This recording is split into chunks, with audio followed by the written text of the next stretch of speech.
গাইবান্ধায় বৃক্ষ বিতরণ কর্মসূচি উদ্যোগে হেরিটেজ ফাউন্ডেশন।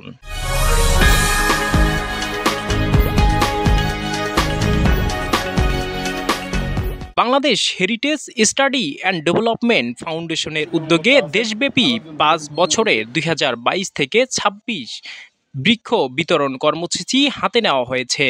এই কর্মসূচির আওতায় ১ কোটি বনজ, ফলজ ও ঔষধি চারা বিতরণের কার্যক্রম চলমান রয়েছে।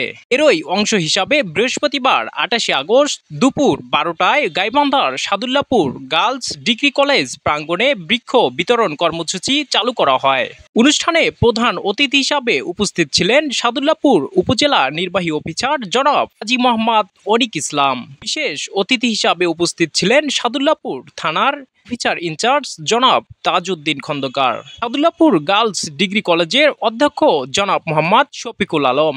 অনুষ্ঠানে সভাপতিত্ব করেন রংপুর বিভাগীয় সমন্বয়ক ও ফাউন্ডেশনের গাইবান্ধা জেলা সভাপতি জনাব সহকারী অধ্যাপক KM নিয়ামুল আহসান। অনুষ্ঠানে অতিথিবৃন্দ বক্তব্য বৃক্ষরোপণের গুরুত্ব ও পরিবেশ রক্ষায় গাছের উপকারিতা তুলে ধরেন। গাছ আসলে সন্তানের মতো আর কি, আমি যেটা মনে করি।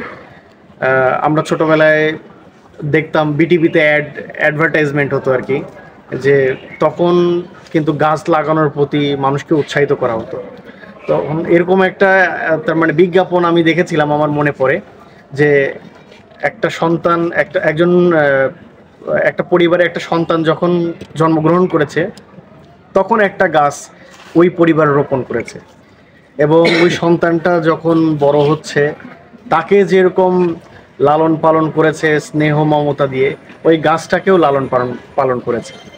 এবং দেখা গেছে যে ২০ বছর পর ওই সন্তানের যখন বিবাহের সময় এসেছে তখন ওই গাছটা অনেক বড় হয়ে গেছে, এবং সেই গাছ বিক্রি করে যে অর্থ হয়েছে সেটা দিয়ে কিন্তু ওই সন্তানের বিবাহের যে খরচ সেটা কিন্তু নির্বাহ করা গেছে।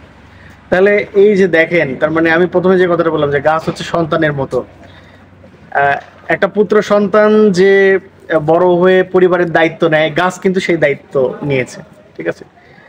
আর গাছের যে আমাদের পরিবেশগত আমাদের ইকোসিস্টেমকে ধরে রাখার জন্য যে গাছের যে অবদান, এটা তো আমরা সবাই জানি। যারা এই বৃক্ষটা পাবেন তাদের প্রতি আমার অনুরোধ রইবে যে আপনারা অবশ্যই, আমি যেটি প্রথমেই বললাম, যে সন্তানের মতো করে এটাকে লালন পালন করবেন, এবং এর থেকে কিন্তু আপনারা অবশ্যই বেনিফিটেড হবেন। বৃক্ষ হচ্ছে আমাদের প্রকৃত বন্ধু। আমরা যে অক্সিজেনটা নিই, এটা এই গাছের মাধ্যমে আমরা এই অক্সিজেনটা পাই। কিন্তু সাম্প্রতিক সময়ে নগর উন্নয়নের নগর উন্নয়নের সঙ্গে যে আমরা যে তাল মিলিয়ে চলতে গিয়ে আমাদের প্রচুর গাছ আমরা কেটে ফেলছি। আমরা গাছ বিতরণ করতেছি, সবাই আপনারা যারা নেবেন এই গাছগুলো সঠিকভাবে পরিচর্যা করবেন, যাতে আমাদের এই যে পরিমাণ গাছ আমরা নগর উন্নয়নের জন্য আমরা যে পরিমাণ গাছ কেটে ফেলেছি, এই মানে ঘাটতিটা যেন আমাদের পূরণ হয়। বিভিন্ন চর অঞ্চলে আমরা গাছ বিতরণ করেছি, এবং যেখানে ঐতিহাসিক স্থাপনা আছে সেখানে আমাদের হেরিটেজের সাইনবোর্ড দিয়ে সেই ঐতিহাসিক তথ্যাবলী সাইনবোর্ডগুলো আমরা প্রদান করেছি। মানে ওখানকার ঐতিহাসিক যে রিপোর্টিংটা, এই আমরা যেমন আমরা বর্ধনকুটি, গাইবান্ধা জেলার গোবিন্দগঞ্জে বর্ধনকুটি একটা জমিদার বাড়ি ছিল, তার ভগ্নাংশ আছে। এই বর্ধনকুটির ইতিহাস আমরা সেখানে একটা লিপিবদ্ধ করে হেরিটেজের নামে একটা সাইনবোর্ড দিয়েছি। আমরা পরিবেশের জন্য কাজ করি। আমরা আরেকটা কাজ করেছিলাম, আমরা খেজুর গাছ রোপণ করেছিলাম। রিসেন্ট আমরা তালের বিচি সংগ্রহ করতেছি, সারা দেশে তালের বিচি সংগ্রহ করে সেই তালের বিচিগুলো লাগানোর চেষ্টা করছি। উপজেলার বিভিন্ন শিক্ষা প্রতিষ্ঠান, মাদ্রাসা, কবরস্থান ও ঈদগাহ মাঠের জন্য চারা বিতরণ করা হয়।